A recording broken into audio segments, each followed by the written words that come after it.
mid-70s, BMW wanted to go racing, and they wanted to do it with a mid-engine supercar. So they called Lamborghini because they knew what they were doing with such a platform.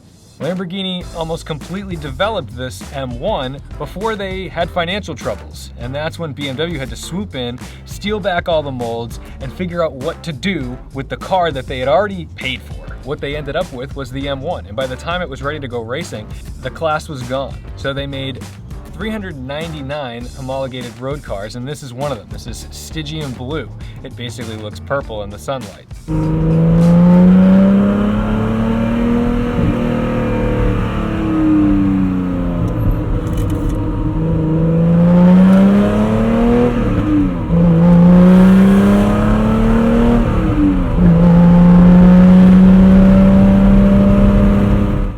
So the M1 has two fuel filler necks and they feed into the tank. That means to get to that, you've got to first pop open this little guy and then you can access. Which means that you could fill twice as fast, I guess, because you could park right between two pumps and have your passenger dump fuel into the other side. I just don't know if it could exhaust out fast enough to actually make that matter. Plenty of storage room back here. Got all my gear in here and we're not taking up nearly any of it. We've got our M88 original BMW M stuff because we don't have an S designation for this motor. Campagnolo wheels with the period correct Pirelli P7s with the 205 in the front, the 225 in the rear. Definitely haven't seen many or any of these, to be honest with you. So this is pretty wild. Inside, we've got this incredible leather and cloth interior. So the same way that everybody goes nuts over speed cloth and E92 M3s, this is like the original speed cloth because you've got these nice cloth inserts. Inside's pretty simple. It's a car. It's a dogleg shifter. There's no power steering and it's pretty raw, but at the end of the day, this is a road-going car. To me, this feels a lot more like an R8 as a supercar than something more aggressive. This is a really nice driver's car, and if you were looking for a supercar that turns heads, is a little weird, but is also a driver, the M1 might just be for you. So check it out on Classic Motor Cars. There's gonna be a link below because this car is for sale. And then I got the opportunity to drive it.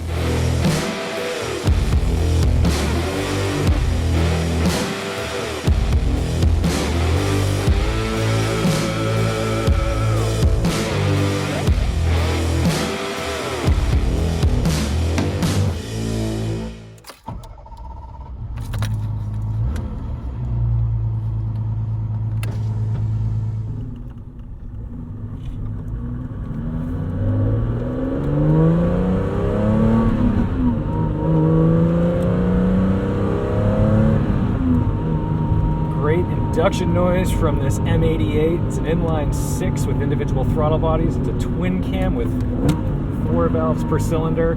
Same engine, well, they used it in the E26 M5, so it did get some life after this car.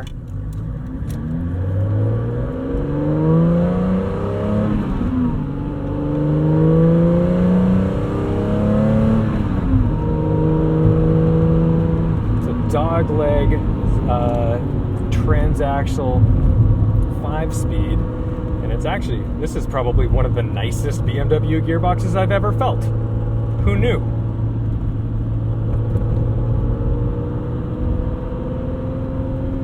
The throttle's a little interesting. The first bit of travel doesn't do a whole lot, and it's actually, you've got to push quite hard to get into it a bit, but once you're through that initial bite, it's very normal, very happy.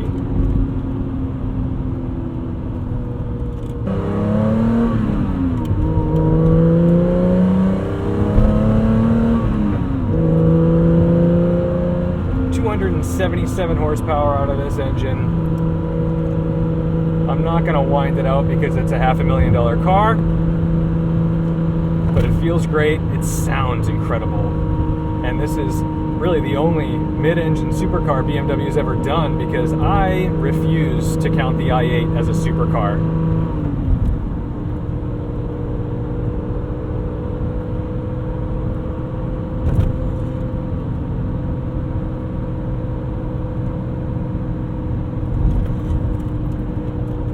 What I'm noticing most about this car is that there are no squeaks or rattles. It is incredibly well put together.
I need to know what this horn sounds like, and I apologize to whoever that is who thinks I'm beeping at them, but... oh, just joyous.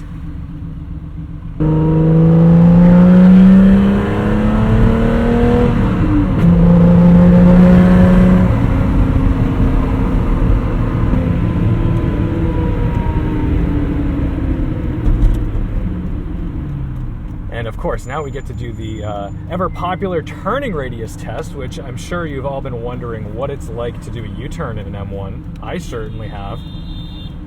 And everyone's gonna die around us. This is kind of a terrifying car to have in the wild.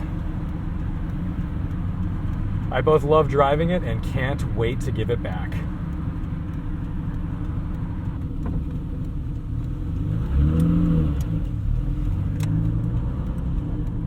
Not bad.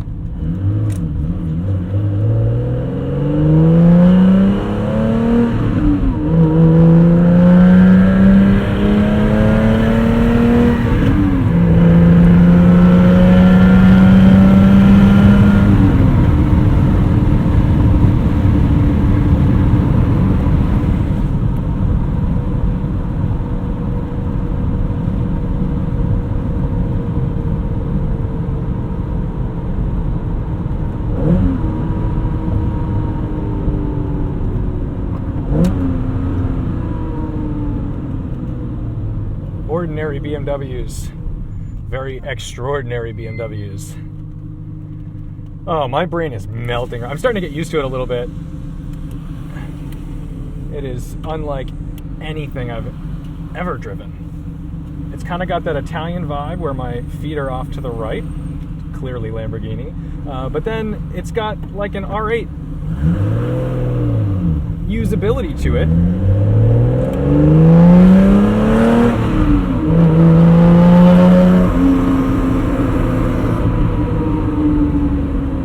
Not so fast in a straight line that you can't utilize it and enjoy its power and all the sounds. I get to make noise with the car in a way that I usually don't get to do with supercars because they're too fast for the street. This car's not too fast for the street. You can actually drive it and enjoy it. Having driven dozens of cars from the 80s and having been told the story of the Rush collaboration between BMW and Lamborghini all these years, I thought the car would always feel a little unfinished or a little too Italian. But the biggest shock of the M1 was that it didn't squeak or rattle anywhere, even on bumpy Massachusetts roads.